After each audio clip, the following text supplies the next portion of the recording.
I'm here in Ottawa. Yesterday was budget day, and it was quite an extraordinary day, and I want to take a moment and explain some of the background and how we have come to the level of dysfunction that is now occurring under this government as it is embroiled in its own internal scandal.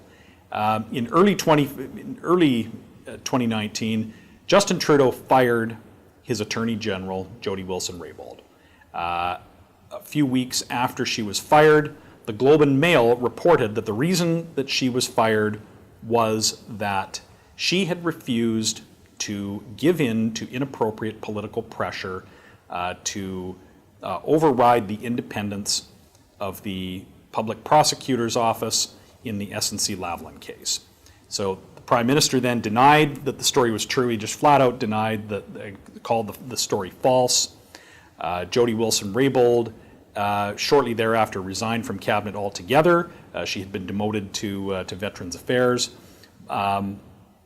Then she testified at the Justice Committee, and we saw it was absolutely explosive testimony where she detailed the level of pressure that was put on her from the Prime Minister, from his Principal Secretary, Gerald Butts, and from the Clerk of the Privy Council, Canada's most senior civil servant.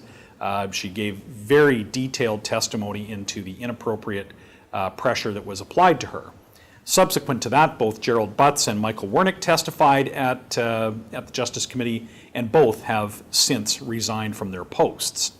Also, President of the Treasury Board, Jane Philpott, resigned from cabinet on principle. So what we have seen is two ministers resigning on principle, the chief secretary, the secretary to the Prime Minister resigning in disgrace, and the clerk of the Privy Council also resigning over this issue.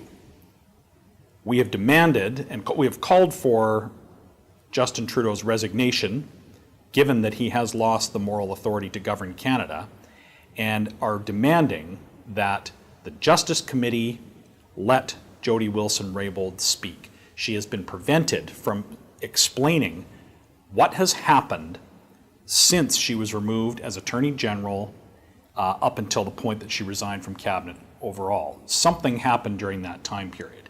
The extraordinary lengths to which this government has gone to concealing that information just compounds what is the scandal within their own midst.